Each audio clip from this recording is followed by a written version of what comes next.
Bonsoir. Bonjour, de retour, il fait très beau. C'est un honneur et un grand plaisir de nous avoir tous parmi nous ici ce soir pour cette grande conférence. On aurait aimé avoir plus de monde, mais j'espère prochainement il y aura encore plus de monde. Nous parlons d'un grand pays ici qui s'appelle la République démocratique du Congo. Ce grand pays situé au cœur de l'Afrique où il se passe des choses absolument incroyables. Il n'y a pas beaucoup de grands médias qui en parlent. On s'est dit, eh bien, nous, on va en parler. Comme vous voyez, on parle aujourd'hui de la recolonisation, en fait, plutôt de la colonisation de l'Afrique. On parle aussi de la colonisation de la République du Congo-Kinshasa, ex-Zaïre, dirigée anciennement par le maréchal Mobutu Sese Seko, aujourd'hui dirigée par M. Joseph Kabila. Nous aurons avec nous aujourd'hui des invités de marque, des personnalités, des hommes qui ont écrit, qui ont publié, des hommes qui réfléchissent, qui sont des scientifiques, ce n'est pas n'importe qui. Et je désire souligner ici que la conférence ne s'adresse pas seulement aux membres de la PARECO. On ne parle pas ici d'un mouvement politique nécessairement. Bien sûr, la PARECO est un mouvement politique créé par M. Honoré Ngwanda. Mais l'objet ici, c'est de permettre aux Africains, aux étrangers, aux Canadiens de venir s'informer sur ce qui se passe réellement dans notre pays. Bien sûr, c'est la PARECO qui organise, mais on invite également tous les autres responsables des partis, des mouvements politiques congolais et autres pour venir donc assister à ces conférences.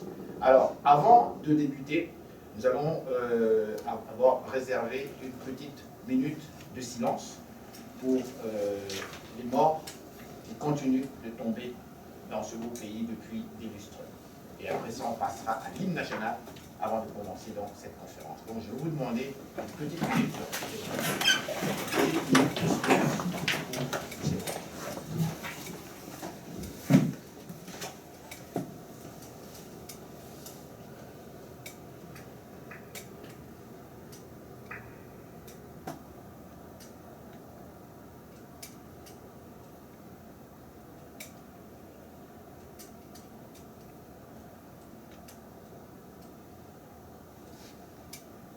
Voilà, merci.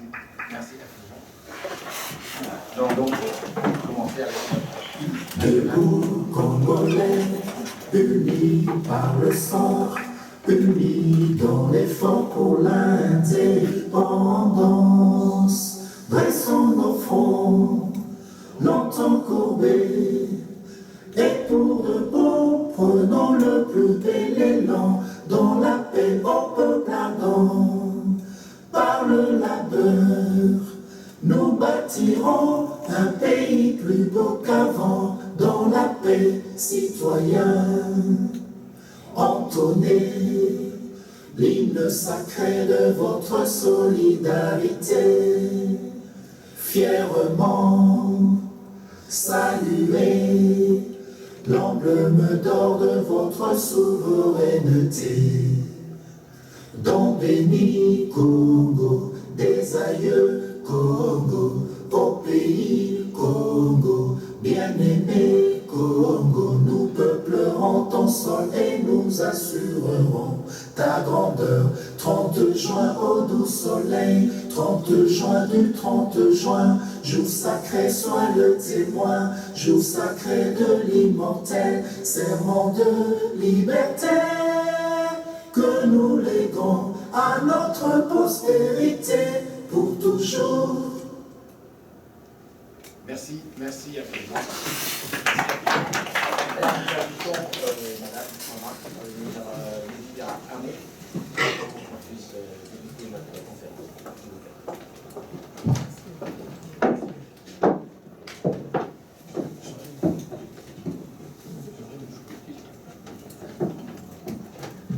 Je vous remercie d'être ici, je vous dis bonjour à tout le monde.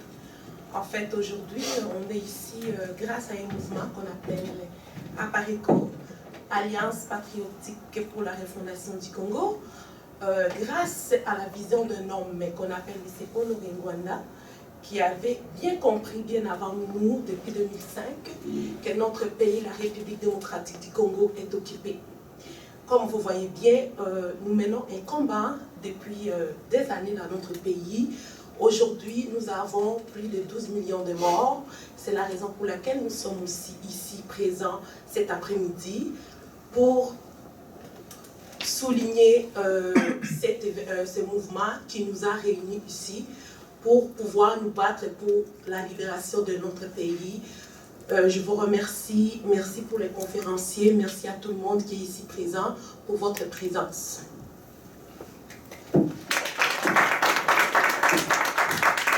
Merci. Ah, voilà. Merci infiniment. Alors, mesdames, messieurs, on va aller directement avec nos invités. Je vais vous demander, s'il vous plaît, de les applaudir. Ils ont été assez courageux et gentils de venir se présenter devant vous, ici. Alors, nous avons avec nous ce soir, nous avons M. Aziz Salman Fall, qui est professeur-chercheur au GRILA, groupe de recherche et d'initiative pour la libération de l'Afrique. Merci de votre présence infiniment. Je vous demanderai encore une fois, s'il vous plaît, de l'applaudir.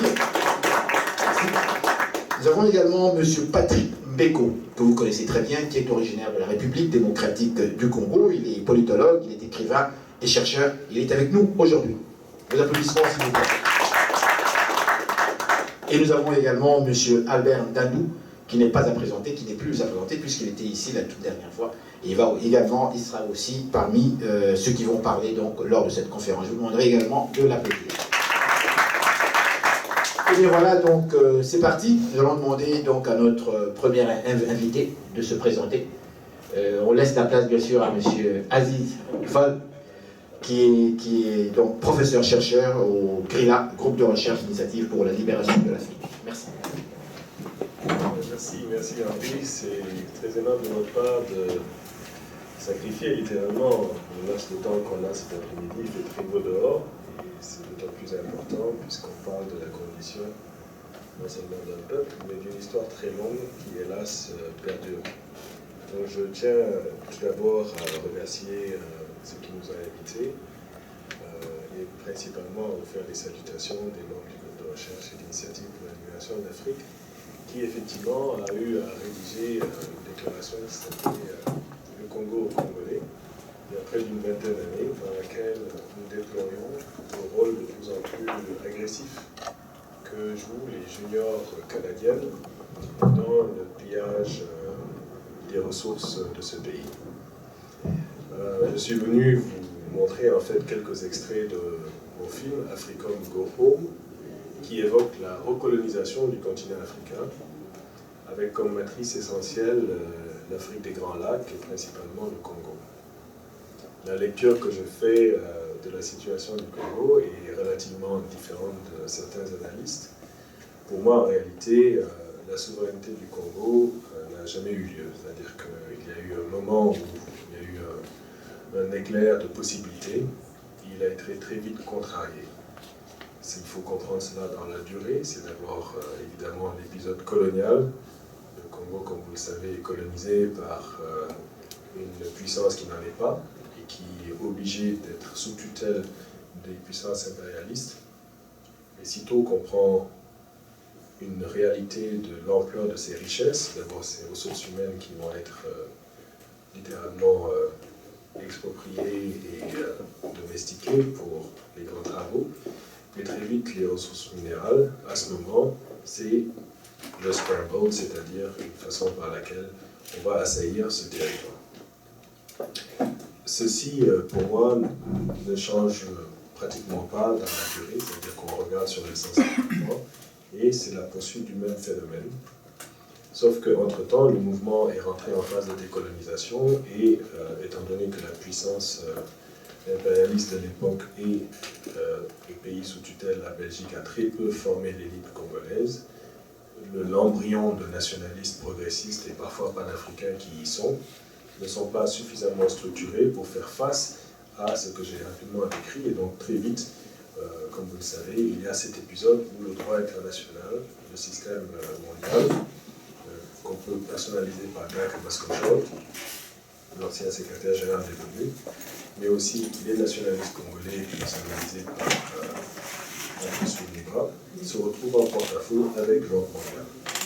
Dans ce clash, ces deux personnes seront assassinées par les mêmes structures, c'est-à-dire que ceux qui ont tué Greg Mascochol sont les mêmes qui assassineront Patrice Lumumba. Et à ce moment-là, le pays rentre en tutelle, c'est-à-dire qu'il est littéralement découpé, les firmes transnationales possédant l'essentiel des ressources. les dividendes étaient malheureusement partagés par des régimes de type comprador. Ce n'est pas seulement le cas du Congo-Zaïre de l'époque. L'essentiel des pays africains sont encore à ce moment dirigés par des pays compradors, c'est-à-dire des régimes qui ont renoncé en réalité à la souveraineté totale de leur pays et qui laissent l'essentiel des retombées de cette économie-là aux mains des transactions du système monde et non qu'une partie.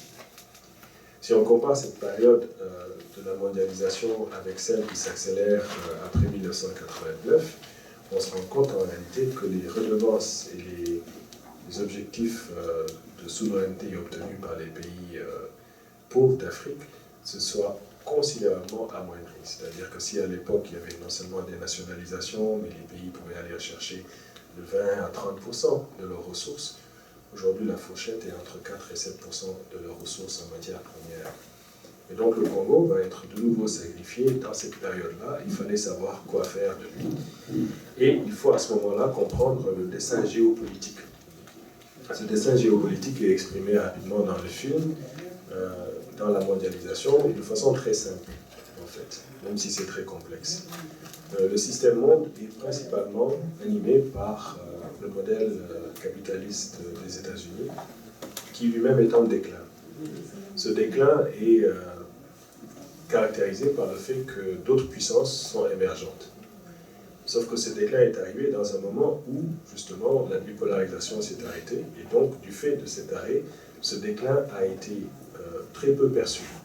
Et on a eu plutôt l'impression d'une croissance.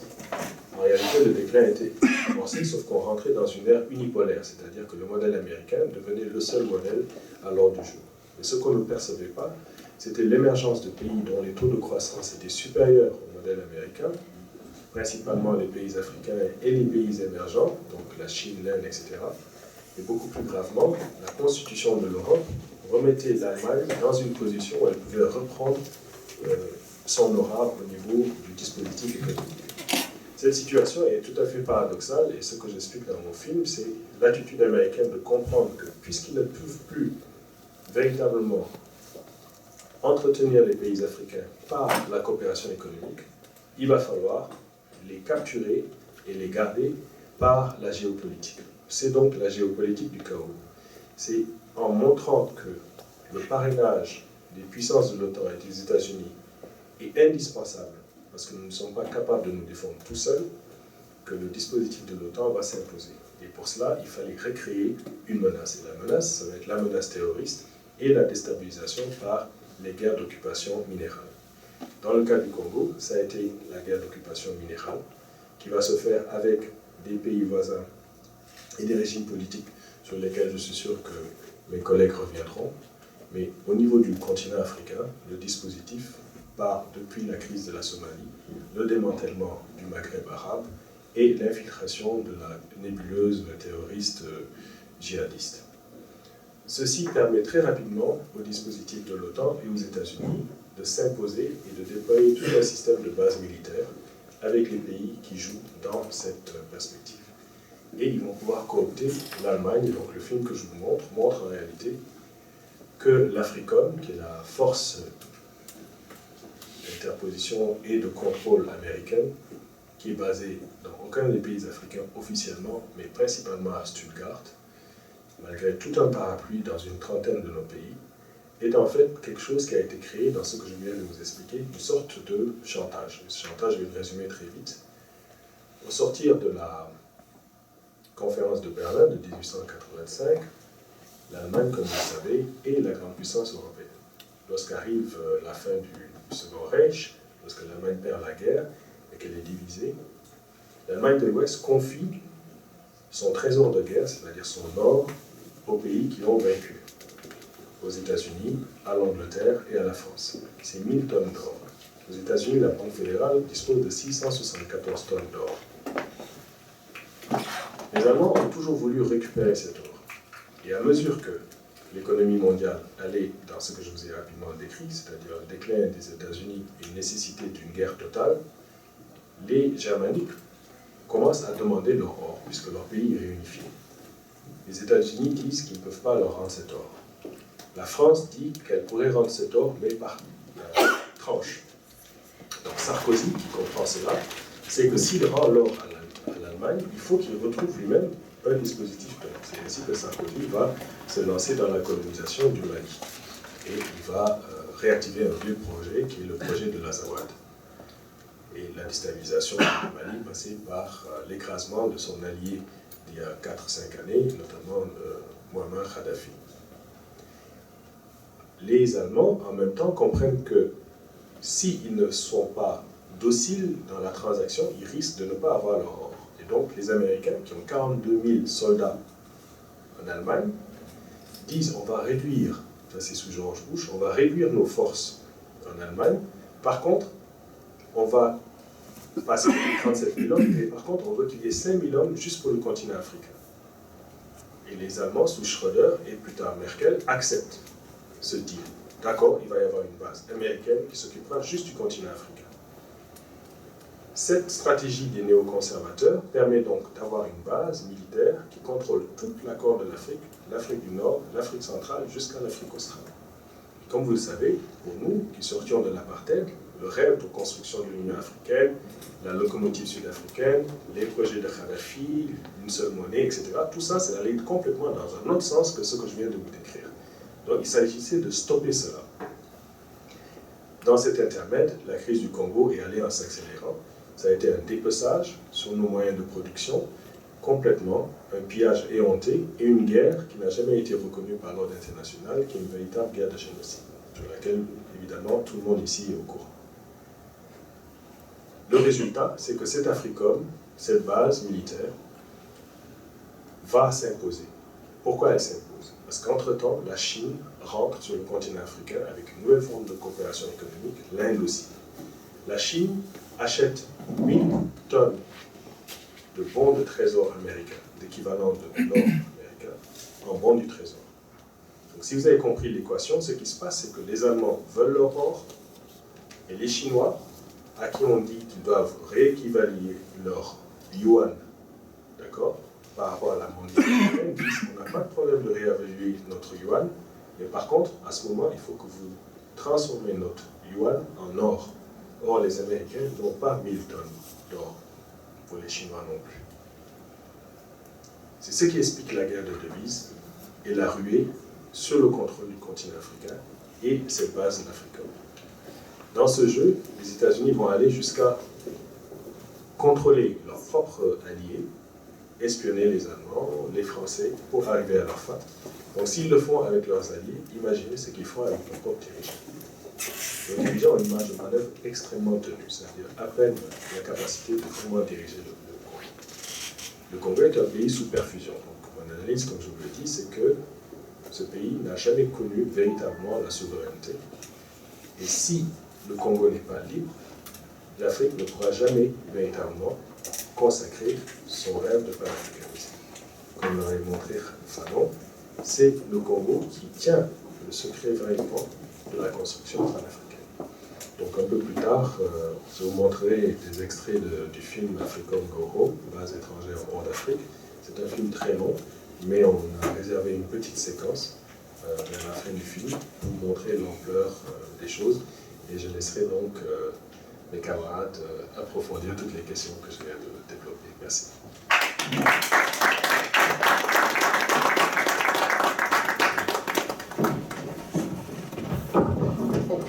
Voilà, madame, messieurs, donc c'était, je vous le rappelle, monsieur Aziz Salmon Fall, qui est professeur-chercheur au GRILA, groupe de recherche et d'initiative pour la libération de l'Afrique. Vous pourrez lui poser des questions après, donc à la fin de cette conversation. Alors nous avons maintenant avec nous, en deuxième partie, monsieur Patrick Mbeko, je le rappelle, qui est écrivain, chercheur. Il est également de la République démocratique du Congo. On entend beaucoup parler de lui dernièrement. Et même, je lui ai posé une petite question que j'ai gardée pour moi. S'il cherche à remplacer Joseph Kabila à la tête de la République démocratique du Congo. Je vous demanderai, s'il vous plaît, de l'applaudir. Monsieur Patrick Mbeko.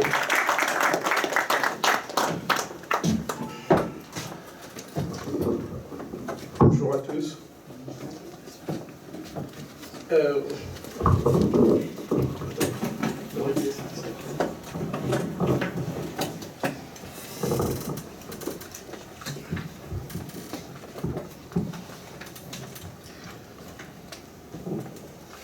Je pense que le professeur Fall a dit l'essentiel, en tout cas sur le rôle d'Africom, mais on va essayer de...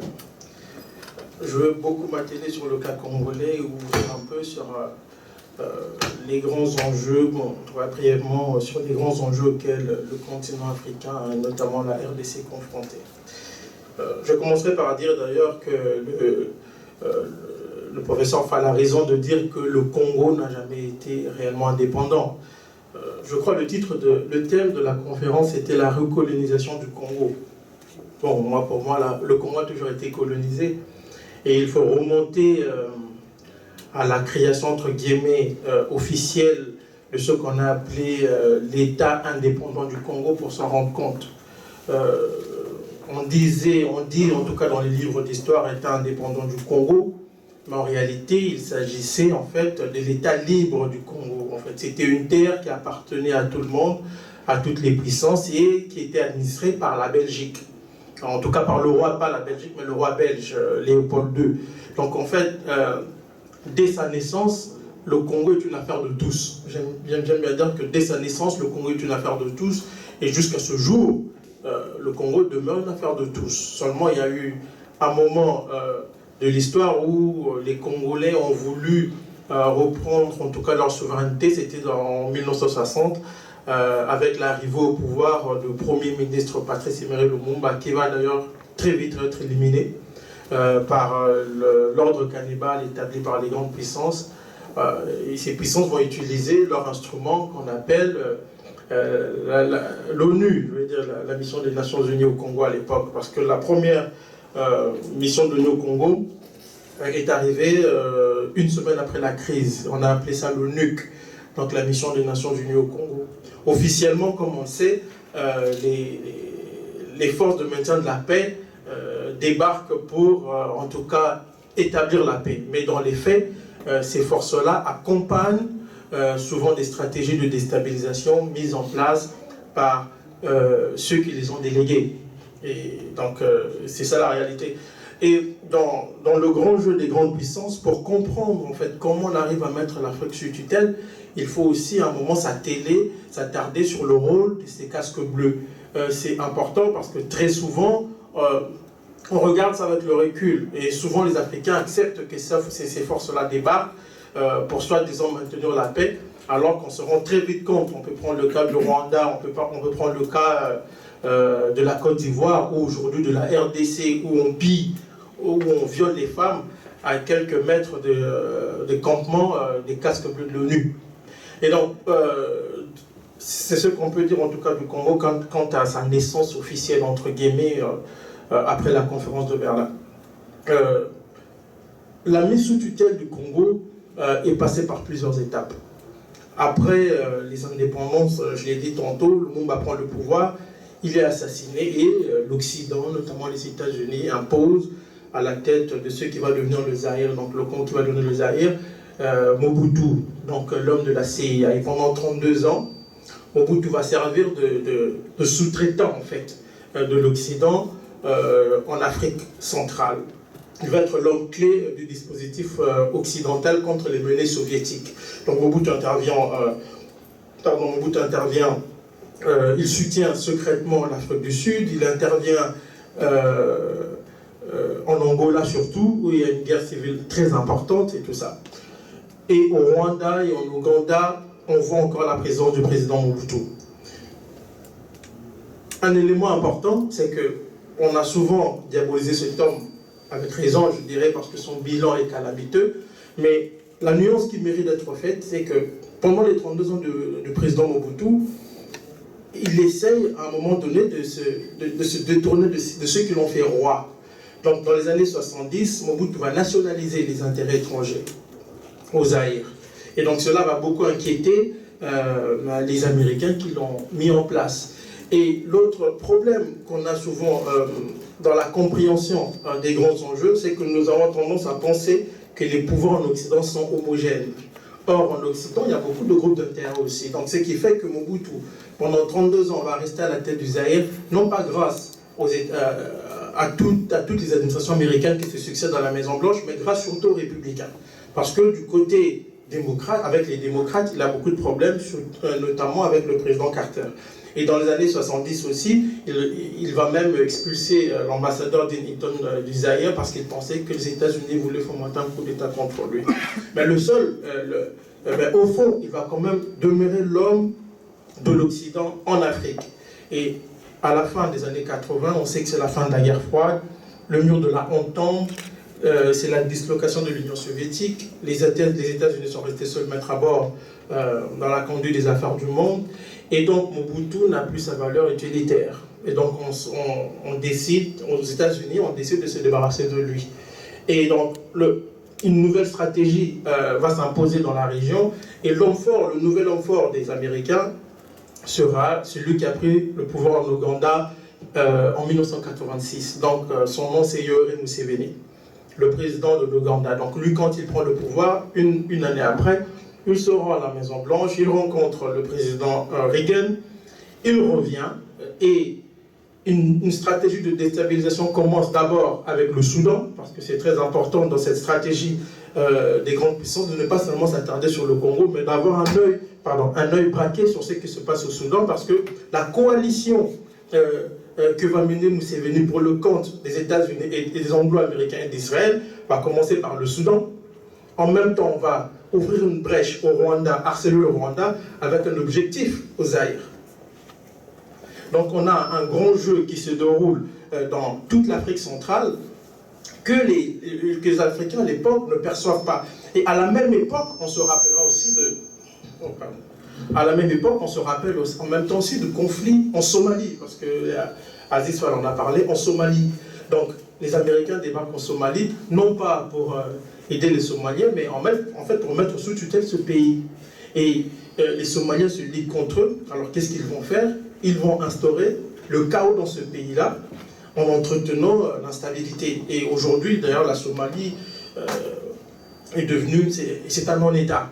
Et dans la stratégie des grandes puissances, notamment des États-Unis, quand on n'arrive pas à contrôler un État, tout ce qu'on essaie de le détruire complètement, d'en faire un non-État, d'où vont sortir des groupes qu'on peut facilement manipuler, que les services étatiques, en tout cas les États occidentaux, peuvent facilement manipuler.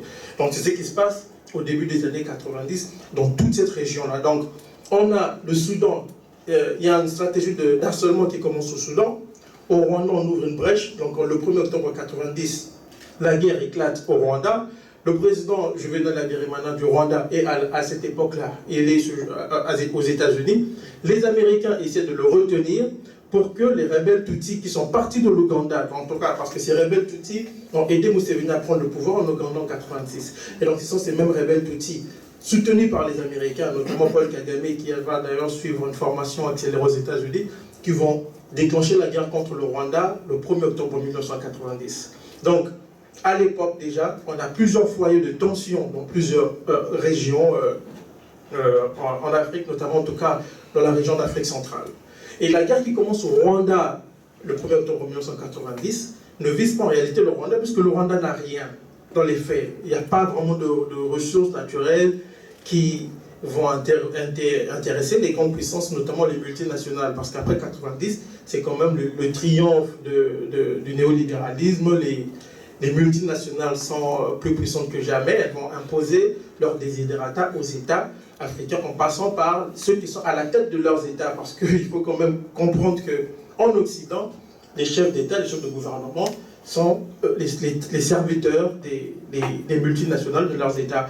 Et donc la guerre qui commence au Rwanda ne vise pas le Rwanda, mais vise le Zaïre. L'ambassadeur du Rwanda, l'ancien ambassadeur du Rwanda aux États-Unis, le dira d'ailleurs, il dira quand les hostilités ont commencé, les Américains sont allés les voir, ils ont dit au président Habyarimana du Rwanda, puisque Habyarimana est un allié du président Mobutu du Zaïre, les Américains lui disent, écoutez, si vous nous permettez d'arriver au Zaïre, nous allons nous arranger pour que le FPA, donc la rébellion Tutsi, ne vous cause pas trop de problèmes. Donc les Américains le disent, et l'objectif est très clair pour les Américains. Et donc, le président Hutu va dire non, il va refuser parce qu'il considérait le Zaïre comme un pays frère, et les Américains vont décider de faire payer le lourd tribut. Et donc, c'est pour cette raison qu'on va voir la guerre s'accélérer au Rwanda, avec tout ce qu'on a entendu sur les génocides rwandais. Bon, ça, il y a beaucoup à dire là-dessus, parce que ceux qui ont écrit l'histoire sont les vainqueurs, comme d'habitude. Dans l'histoire du Rwanda, ce sont les vainqueurs qui ont écrit l'histoire. Mais il y a un autre aspect du conflit qu'il faut comprendre en même temps. C'est que quand l'Union soviétique s'effondre, les États-Unis cherchent un nouvel ennemi. Ça va être le terrorisme, comme l'a expliqué le professeur Fall. Mais en même temps, il y a des dissensions aussi, parce que les États-Unis ne veulent plus laisser la France, l'Afrique aux Français, en tout cas l'Afrique francophone aux Français. Donc il y a des conflits dans le conflit. D'une part, les États-Unis se créent un nouveau monstre qui s'appelle le terrorisme, donc en tout cas son visage, on ne sait pas à quoi ça ressemble, et en même temps, les Américains décident de déloger les Français de toutes les zones qui sont juste stratégiques en Afrique. Et donc, c'est pour cette raison qu'on va voir les Français s'interposer dans la guerre du Rwanda, ensuite s'interposer dans la guerre au Congo, puisque Chirac, à l'époque, va même demander aux forces spéciales françaises de se déployer à Kisangani secrètement pour barrer la route aux troupes rwandaises, ougandaises, somaliennes, érythréennes, qui constituaient la coalition que les États-Unis avaient rassemblée contre le président Mobutu du Zaïre. Les Français décident de s'interposer. Bill Clinton, vraisemblablement, appelle Chirac pour lui dire qu'il faut arrêter. Et donc Chirac demande à ses forces spéciales de quitter le Zaïre. Et c'est comme ça que le président Mobutu tombe. Et un nouveau régime, un nouvel homme fort arrive au Zaïre, dans la personne de Laurent Désiré Kabila. Mais quand il arrive au Zaïre, il refuse de souscrire au schéma tracé par ceux qui l'ont fait roi, parce que c'est qu'il y a des particuliers dans cette guerre, et ça nous permet de comprendre le rôle des ressources stratégiques congolaises, c'est que dès le départ, on signe, les grands groupes nord-américains ont signé des contrats avec des rebelles, donc des gens qui n'ont même pas encore pris le pouvoir. C'était la première fois qu'on voyait des hommes d'affaires occidentaux débarquer dans un fief rebelle. Avant, on se cachait, mais là, on le faisait au vu de tout le monde. Ils ont signé des contrats de 850 millions de dollars pour l'exploitation du cuivre et du cobalt avec Laurent Désiré Kabila, qui était à l'époque un simple rebelle, d'ailleurs un garçon de course, pour ainsi dire, et quand lui prend le pouvoir, refuse de souscrire au schéma tracé par ceux qui l'ont fait roi. Alors, les Américains décident de déclencher la deuxième guerre du Congo. C'est pour cette raison que nous, dans le livre que j'ai publié avec l'ancien conseiller spécial du président Mobutu, Stratégie du chaos et du mensonge, nous parlons du rôle de ceux que nous considérons comme les acteurs pléniers des conflits africains, c'est-à-dire les grandes puissances. Les acteurs apparents, ce sont les Africains qu'on voit, les petits rebelles, les petites rébellions qu'on voit ici et là. Mais ceux qui font la guerre contre les Africains, c'est avant tout les grandes puissances. Et ça, il faut que les Africains le comprennent dans leur démarche, en tout cas de compréhension de ces enjeux-là. Pourquoi je le dis? Parce que nous avons beaucoup eu tendance, et je le dis souvent, à nous fier à l'Occident pour trouver des solutions aux problèmes de l'Afrique. Alors que la plupart de ces problèmes-là sont causés par ce système-là auquel nous nous fions et qui fabrique de nègres de service pour faire le travail sur le terrain. Et donc, si en même temps, il y a un autre élément, parce que je parlais de la confrontation entre, d'une part, les États-Unis et la France, et cette confrontation-là, nous allons l'observer. Attendez, votre truc là, ça fait trop de bruit là. Comme ça. Ah, le micro. Ouais. Donc voilà. Et aujourd'hui, quand on regarde la configuration des conflits en Afrique, on voit d'une part l'Occident qui prétend combattre le djihadisme en Afrique, et d'autre part, l'Occident, en tout cas certains États occidentaux, se font la guerre entre eux. Dans le cas du Mali aujourd'hui, on a vu la présence française, mais il y a aussi une présence américaine qui se fait de plus en plus. Il y a aussi des Américains qui sont présents. Mais pour parler aussi, parce qu'on parle de la colonisation de l'Afrique, et d'ailleurs, comme l'a bien expliqué Aziz Fall, il y a aussi le rôle du commandement américain Africom. Et dans le rôle d'Africa, Aziz Fall en a parlé, on va voir le film, mais il y a aussi le rôle joué par Kadhafi pour bloquer la pénétration d'Africom sur le continent africain. Donc à chaque fois que les Américains proposaient de l'argent à des chefs d'État africains pour qu'ils acceptent d'installer le commandement américain sur le continent, Kadhafi proposait le double de ce montant-là à ces chefs d'État africains. Et ça a agacé beaucoup l'Occident, notamment les États-Unis. Et vous allez remarquer que dès que la guerre de Libye a commencé, une fois qu'on a tué Kadhafi, du coup, parce que pour les stratèges occidentaux, il était clair qu'en tuant Kadhafi, la mort de Kadhafi allait ouvrir la boîte de Pandore, et donc on aura eu tous les voyous du monde aller se rassembler, en tout cas dans cette zone qui est très sensible, et très vite le Mali allait être déstabilisé, c'était même très clair. Mais on va laisser faire, pourquoi? Parce que les États-Unis, les grandes puissances en tout cas, ont besoin de cet ennemi imaginaire qui existe, mais qui est imaginaire dans la mesure où ce sont les services étatiques qui les manipulent, donc vont laisser faire, en tout cas dans cette région. On aura des djihadistes au niveau du Sahel. La Libye est complètement déstabilisée. D'ailleurs, c'est la France qui va parachuter des armes avec l'aide du Qatar. Hein. Et le Qatar est une très grande démocratie selon l'Occident. Donc, avec le Qatar, on va parachuter des armes. Et ces armes-là vont servir d'une part en Libye et plus tard au Mali. Et donc, le Mali est déstabilisé. On a la Somalie qui est à feu et à sang. D'autre part, on voit aujourd'hui les Américains établir au Niger une base pour les drones qu'ils utilisent pour mener des activités subversives sur le continent africain.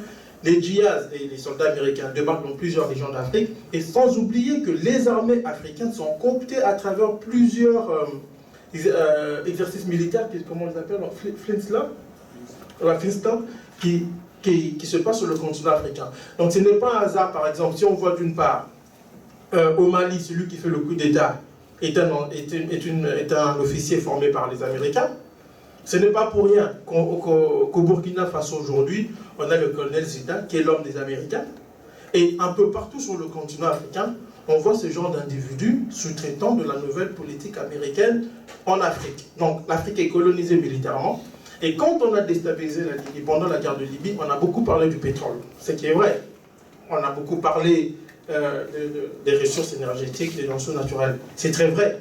Mais quand on regarde de très près avec le recul, on voit que la guerre de Libye avait aussi pour objectif de renforcer ou d'accélérer la mécanique de colonisation militaire du continent africain. Et c'est ce que nous voyons aujourd'hui, puisqu'il y a des foyers de tension un peu partout. On voit apparaître, ça existait déjà, Boko Haram, qui aujourd'hui, de l'avis de plusieurs experts, est manipulé par des services étatiques étrangers, mais aussi avec la complicité de certains États africains. On a vu le président Déby se poser des questions sur le rôle du Nigeria dans tout ce qui se passe là, dans cette région-là avec Boko Haram.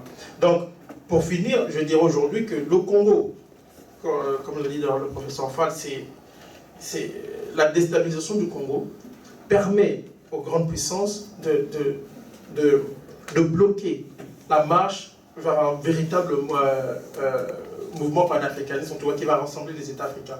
D'autre part, il faut relever la responsabilité des chefs d'État africains qui continuent de jouer le jeu de l'Occident sur le continent africain. Donc, ce qui fait qu'aujourd'hui, on ne se retrouve pas. Mais pour moi, le plus important, puisqu'on parle du Congo, on parle aussi de l'Afrique, c'est que le véritable panafricanisme va commencer réellement, ou en tout cas va mieux émerger, quand le Congolais se sentira concerné par le problème de l'Ivoirien, l'Ivoirien se sentira concerné par le problème du Rwandais, le Rwandais se sentira concerné par le problème du Malien.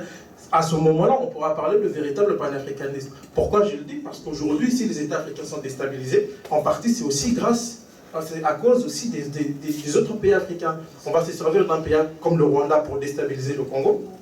Après, on se sert de l'Ouganda pour déstabiliser le Soudan, quitte à mener à sa balkanisation, comme on l'a vu en 2011, je crois. Et ça continue. Le Kenya a été victime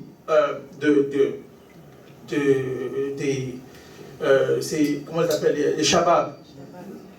Il n'y a pas longtemps, 140 morts. Nous le regrettons, il faut fustiger cela. En même temps, il faut se poser des vraies questions. Pourquoi est-ce qu'on va s'attaquer à des étudiants kenyans? Parce que le Kenya a accepté aussi de jouer le rôle de sous-traitant pour les intérêts américains en Somalie. Et donc on se retrouve dans un grand jeu qui implique les Africains et qui fait que les Africains s'entretuent pour le grand bonheur des faiseurs de rois occidentaux. Donc voilà, merci. Merci.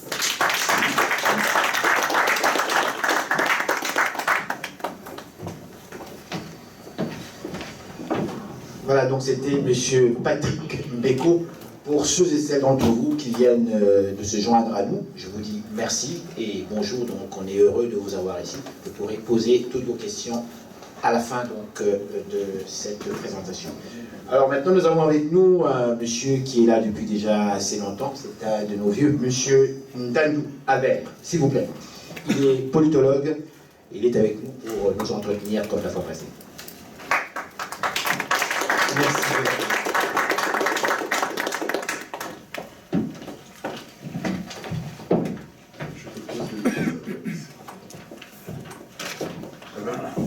Voilà, je m'appelle Albert Ndandou.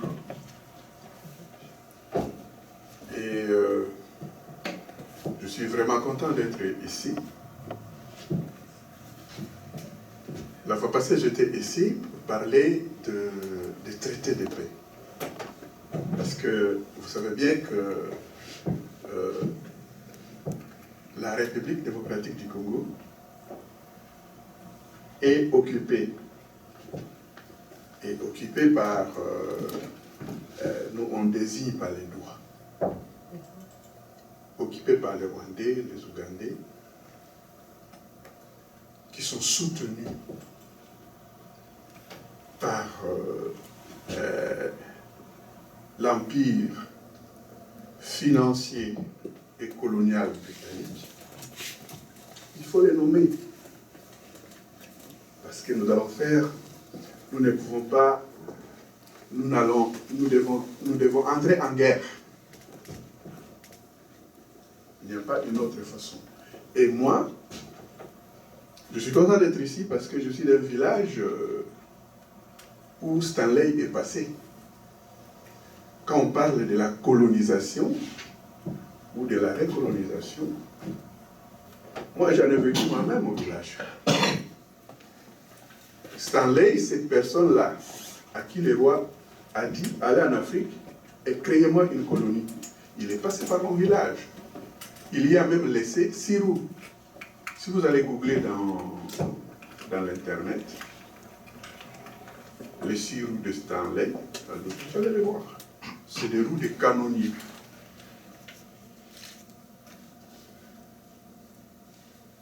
Je pense que beaucoup de gens n'ont jamais imaginé, parce que c'est difficile à l'imaginer, quelqu'un que vous ne connaissez pas, quelqu'un que vous n'avez jamais vu, quelqu'un que vous n'avez pas invité, quelqu'un qui n'a aucune autorisation, et puis vous le voyez au bout du village, avec un bataillon de 500 personnes, et lui, il est portier anti-port. Et je ne sais pas comment nos ancêtres vraiment portaient toutes ces munitions de guerre, parce qu'il s'est déplacé comme un bataillon de 450 personnes, avec des munitions sur la tête. Et puis il vient dans votre maison, et il vient avec un morceau de papier. Il vous demande d'inscrire une petite croix au bout de la feuille. Et vous savez bien que dans notre tradition, nous sommes de la tradition orale. Donc nous ne connaissons pas la signification des petites croix qu'il faut mettre au bout de la feuille. Mais lui, Stanley, il savait la signification de cette petite croix-là. Parce qu'avec cette petite croix-là,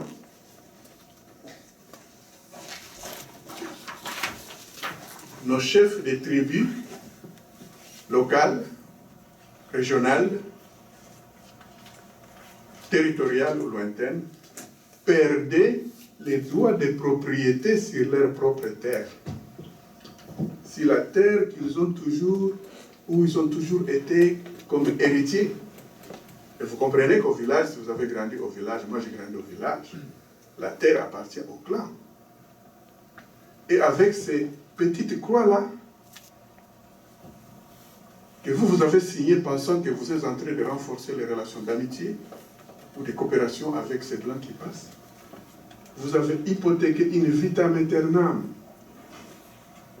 votre droit sur votre terre, les droits de propriété, les droits de souveraineté.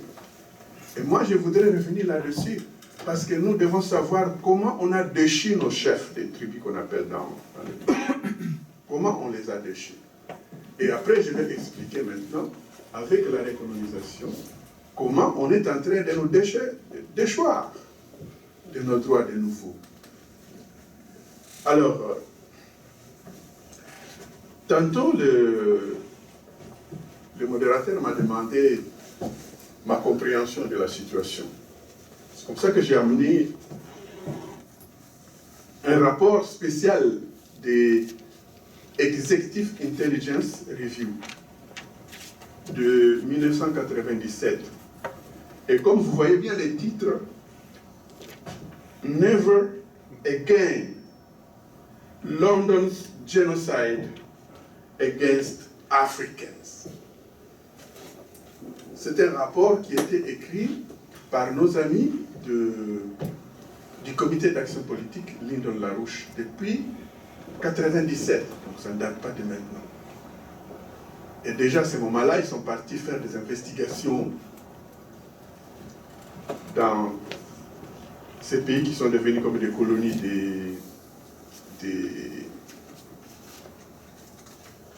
de la Banque mondiale et du FMI. Et c'est Never Again, c'était l'écrit que les Alliés à Nuremberg avaient dit pour montrer comment ils étaient décidés qu'il n'y aurait plus de génocide, n'est-ce pas? Qu'il n'y aurait plus de meurtres en masse. Maintenant, ces mêmes puissances qui ont dit plus jamais soutiennent le meurtre en masse au Congo. Et j'ai voulu faire remarquer ça, parce que je suis ici pour une certaine, comme on dit, une matinée politique, une matinée d'éducation politique. Alors, quelle est ma compréhension? De quoi est-ce que je vais parler ici? Je vais parler d'abord de ma compréhension de la situation du Congo, et puis de la colonisation, et puis de la récolonisation. Puis nous allons comparer ces groupes qu'on est en train d'appeler les chiens de guerre. Les chiens de guerre que l'empire financier et colonial britannique a lâché pour rafler les terres qui étaient déjà, je suis d'accord avec le professeur Fall qu'on n'a jamais vraiment été longtemps indépendant, mais moi je suis du village qui a lutté pour l'indépendance. Ma mère a lutté pour l'indépendance. Et l'indépendance, nous l'avions acquis le 30 juin. Pourquoi je l'ai dit? Parce que l'indépendance avait été discutée à Bruxelles pendant les discussions de la table ronde belgo-congolaise, juridico-politique et puis économico-financière. Et après les discussions,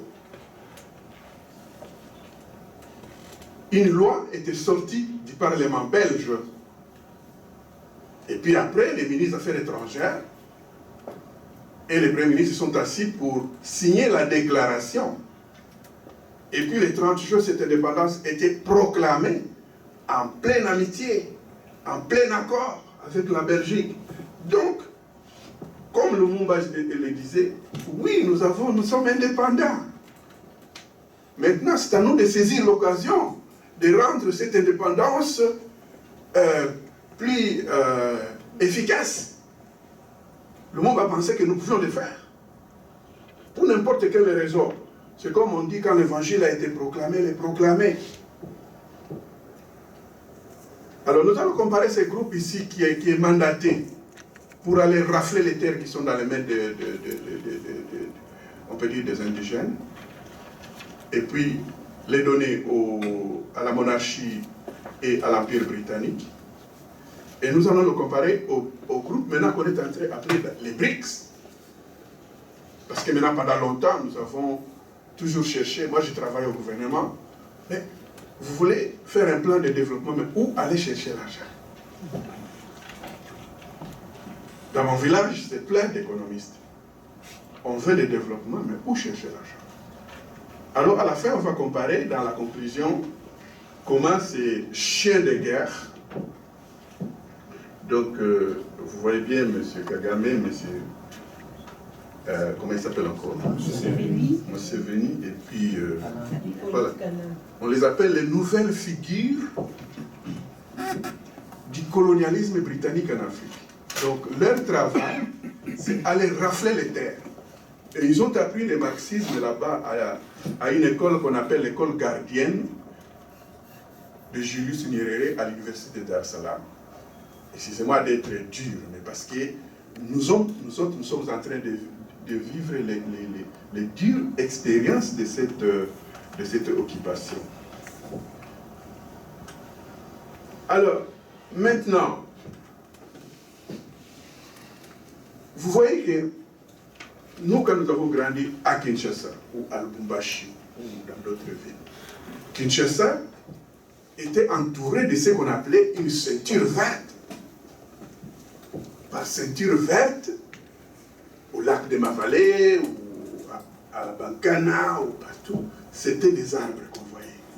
Des eucalyptus, des acacias, des arbres fruitiers, et puis des endroits comme Mengaleyala, où les gens allaient pour passer les week-ends. Maintenant, depuis l'arrivée des chiens de guerre, de l'impérialisme,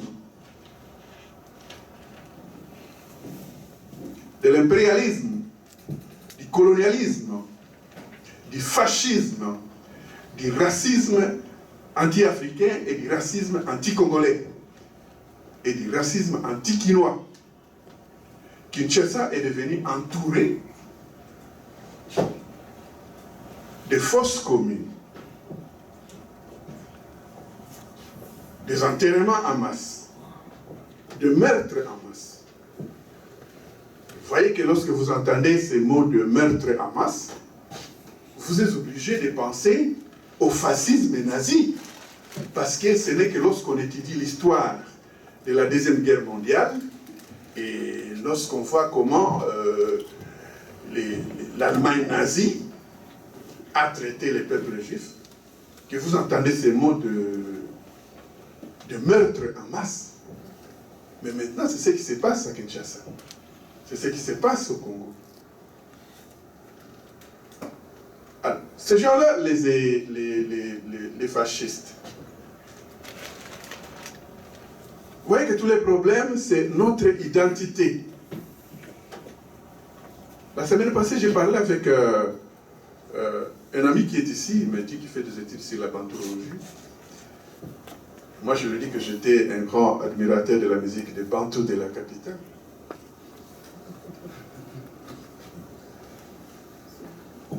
Notre identité d'être des êtres humains. C'est ça que les néocolonialistes, les fascistes, les impérialistes et les féodaux qui sont maintenant au pouvoir à Kinshasa sont en train de nous refuser. Ils ne veulent pas nous traiter comme des êtres humains.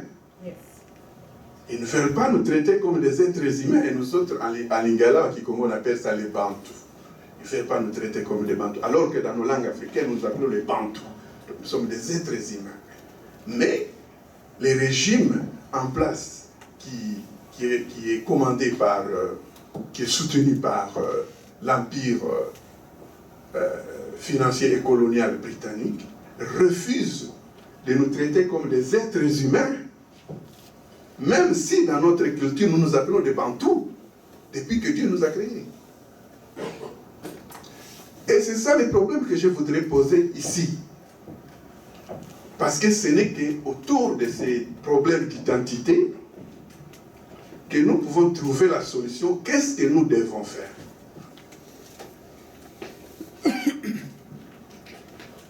Qu'est-ce que nous devons faire?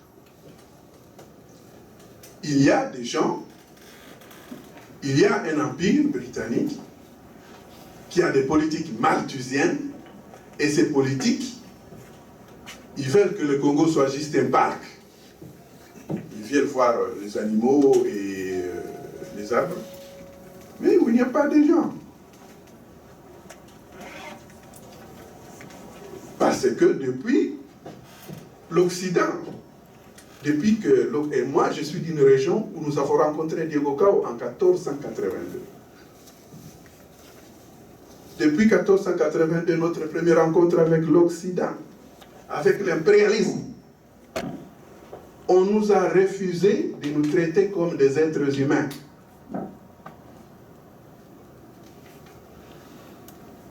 Parce que, plus tard commençait la traite des esclaves.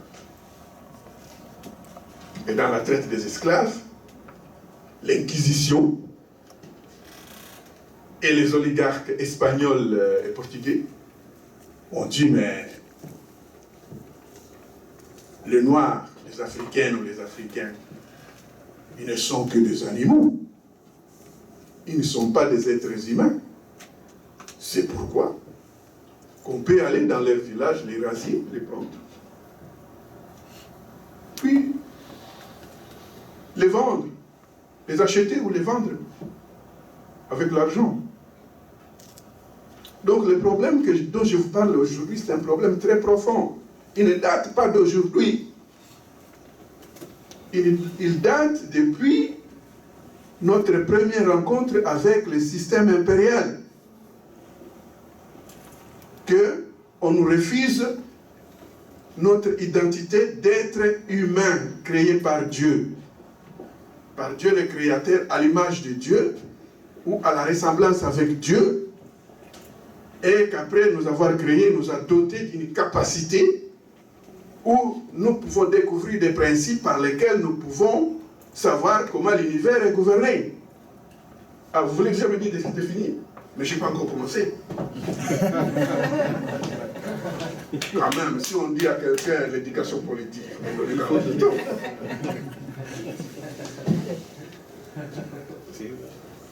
Mon cher, comment nous allons élever la conscience des Africains si après?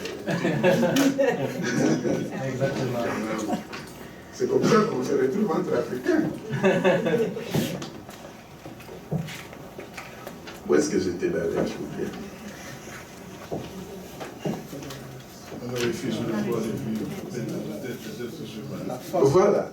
On nous refuse le droit d'être des êtres humains, alors qu'entre nous, et heureusement, il y a cet orchestre à Brazzaville qui s'appelle les Bantous de la capitale. Chers amis, quand vous allez à la maison, googlez un peu ça.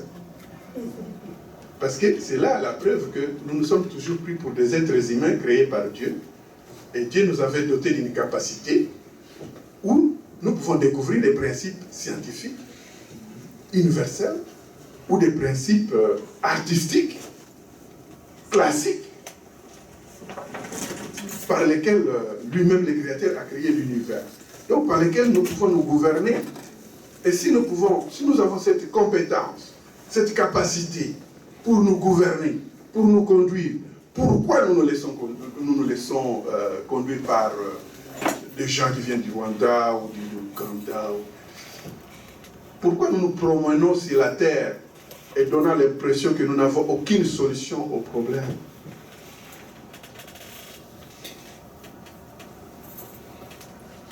Alors, ça c'est sur notre identité. Et ça c'est sur le meurtre en masse. Maintenant, entrons dans les problèmes de colonisation. Je voudrais que chacun de vous ferme les yeux et essayez d'imaginer que vous êtes dans votre village, vous n'avez jamais vu un Européen, vous n'avez jamais invité un Européen, vous n'avez jamais autorisé un Européen, et puis il vient dans votre maison, et puis il vient vous dire, ah, mon cher, et il ne va même pas vous dire mon cher, parce qu'il est méchant, il va vous dire, à partir de maintenant, vous ne faites plus ce que vous faites, vous ne pouvez faire que les choses que je vais vous demander de faire. Est-ce que vous pouvez imaginer ça? Quelqu'un qui vient là-bas dans votre maison, comme ça. Et puis, il vous demande de poser de mettre une croix en bas de la page. Ça veut dire que maintenant, vous n'avez plus un mot à dire, pas seulement sur votre terre, mais même les sentiers qu'il y a dans votre terrain. Même les ponts qu'il y a dans votre terrain. Vous n'avez plus droit à aucune chose. Et c'est comme ça que Stanley a créé cette colonie-là qu'on appelle le Congo belge ou la République démocratique du Congo. Et moi, je l'ai dit aux jeunes ici, pour que lorsque vous faites vos études de droit ou de sciences politiques, vous puissiez réexaminer ces problèmes. Parce que jusqu'à maintenant, ces problèmes n'ont pas encore été résolus. Tantôt, Patrick et Honoré, ils ont mentionné ça dans leur livre. Que le problème, c'est que lorsque nous disons que le Congo c'est notre pays, comme le monde va dire Congo et Bangkok, n'est-ce pas? Mais les Blancs disent aussi que c'est leur pays. Donc nous avons un grand problème. Ceux qui ont grandi au village savent que lorsque vous vous disputez un terrain unitaire avec un autre clan, c'est un problème. Maintenant nous sommes dans ces cas-là où les Congos, nous les disputons à deux. Les puissances qui étaient à Berlin disent que c'est leur création, et nous disons que c'est notre pays. Voilà donc le combat. Je dis ça aux jeunes ici, aux générations politiques de l'avenir. Comment je dis ça? Génération de future. Donc nous avons perdu la souveraineté à partir de ces moments-là.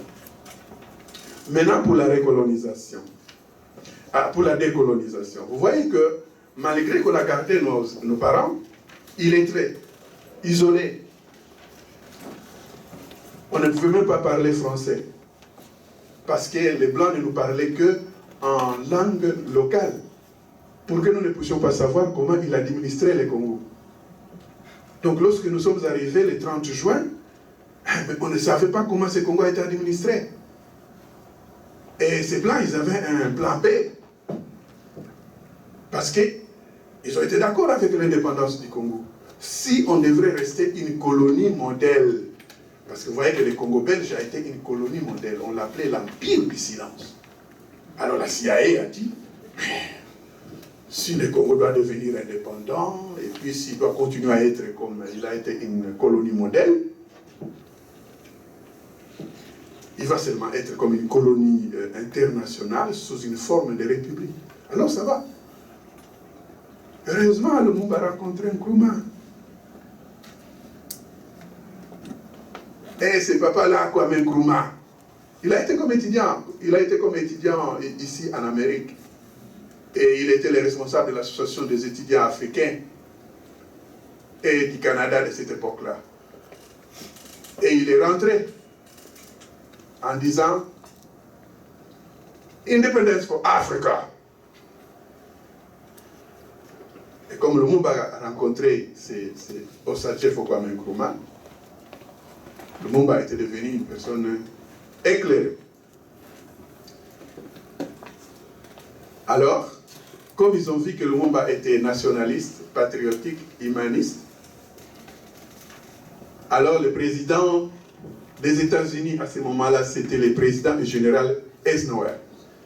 Il a réuni son conseil des ministres le 26 août. Et dans ce conseil des ministres, le 26 août, il a pris la décision qu'il faut débarrasser le monde et le Congo de Lumumba, donc du nationalisme congolais. Et Patrick et Honoré, ils ont écrit dans le livre que je suis en train de faire la vulgarisation. Au fond, Eisenhower ou les frères Dallas n'ont rien trouvé des communistes dans Lumumba. Mais c'était l'unique argument qu'ils pouvaient avoir pour avoir l'autorisation de les tuer. Parce que ce qu'ils avaient peur, c'est l'attachement de Lumumba à la politique du non-alignement. L'attachement de Lumumba à la politique du panafricanisme. Et tantôt, M. Aziz a parlé du panafricanisme. Et l'attachement de Lumumba au nationalisme africain. Et l'attachement de Lumumba à l'humanisme africain. C'est ça qu'ils avaient peur. C'est ça que les gens ont peur. Et c'est pour cela Ils ont décidé le 26 août 1960. Donc nous avons été seulement 2 mois indépendants. Mais nous avons été 2 mois. Bon, alors moi, excusez-moi, je dois partir. Parce qu'il y a le... On vous a compris. On a tout compris. Alors, mais je vous invite, je vais donner mes coordonnées pour qu'on puisse continuer à discuter sur ces problèmes, parce que nous avons un problème avec la communauté internationale. Ils disent que c'est leur pays, et nous disons que c'est notre pays.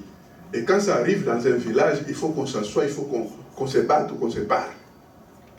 Est-ce que j'ai raison? Oui.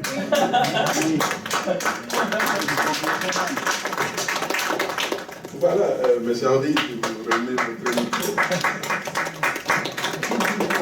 Alors nous avons donc M. Ndadou, je vais vous demander s'il vous plaît de l'applaudir très fort. Merci encore une fois, M. Ndadou. Alors nous allons cette fois-ci vous faire parler de ce documentaire, de ce film, avec M. Aziz Salmanfol qui va revenir ici pour introduire justement le visionnement du film African Go Home. Merci.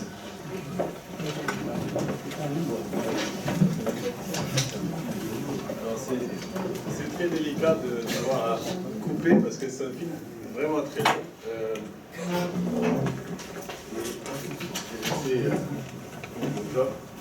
J'ai laissé un petit feuillet pour ceux et celles qui ont accès à l'Internet et qui pourraient le regarder sur l'Internet. On en a pris quelques extraits.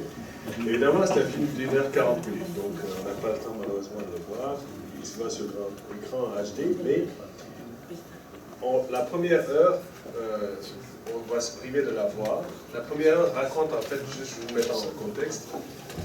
Le prétexte du film, c'est la déclaration African Go Home qui est signée par 50 Africains et Allemands contre la présence de l'Africom en Allemagne et en Afrique.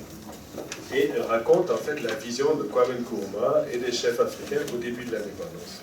Leur rêve et comment petit à petit ce rêve, malheureusement, est détourné par ce qu'on a décrit si bien par mes 2 prédécesseurs.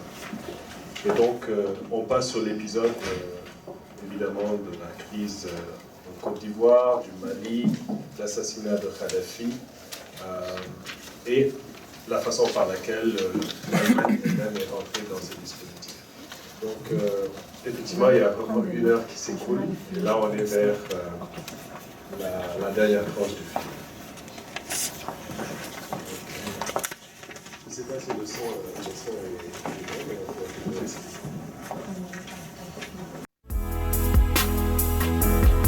C'est pour mon peuple que j'écris.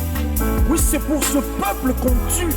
Tu veux faire quelque chose pour mon peuple, toi aussi? Là, tu n'as pas de choix. Parce que sans toi, rien de ce que je fais ne suffit. Oui, c'est pour ce peuple qui prie. Pour ce peuple, je m'écris. Tu entends, ils sont encore tués. Alors, pour ce peuple, je les défie.